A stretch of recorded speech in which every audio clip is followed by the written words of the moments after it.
Topspin 3 is the new episode of the Topspin franchise.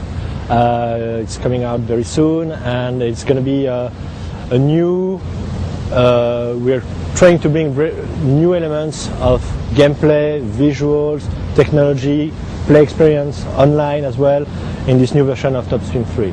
Ever since Topspin 2, we kind of went back to the drawing board and did things from scratch, right down from the graphics to the gameplay. All the changes that we implemented in the gameplay, that really makes sure that the experience that you get when you hold the pad or a Wiimote is extraordinary. I mean, you really feel, and that was really the goal of this new Topspin, you really feel like you're a tennis player on a court, holding a racket and sending back balls.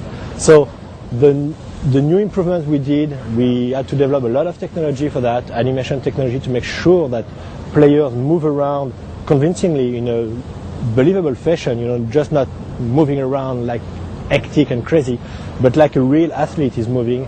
The different swings that you have at your disposal, the ball physics that we reworked completely, and all the arsenal of moves that you have at your disposal, it makes for a great game, great experience. We went to great lengths to kind of, make the players as realistic looking as possible. They're very lifelike looking, right down to the players' sweat, which is a very, next-gen sports thing. Everybody has to have great sweat. So, a sweat's a good way to tell when your player's getting tired. Clay surfaces actually rub off onto the player's clothing, grass stains. Topspin 3 is the first licensed player with venues and players on the Wii.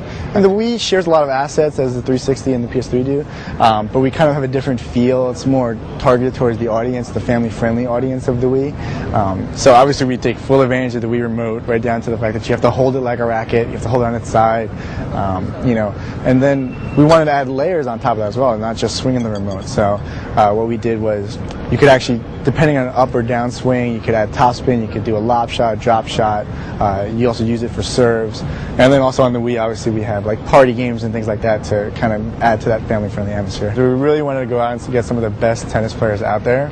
So we have Roger Federer, obviously the #1 in the world, Maria Sharapova, Andy Roddick. We also have like Tommy Haas, and we worked very closely with the players and their agents in order to make them as realistic looking as possible, but also that they play like these actual players. So Federer is great at the baseline shots, Roddick on his serve, James Blake is really fast, right down to Sharapova's grunts. So we really went through a painstaking process of getting these as authentic and realistic as possible. Topspin 3 comes out on the Xbox 360, PlayStation 3, the Wii, and the DS at the end of May.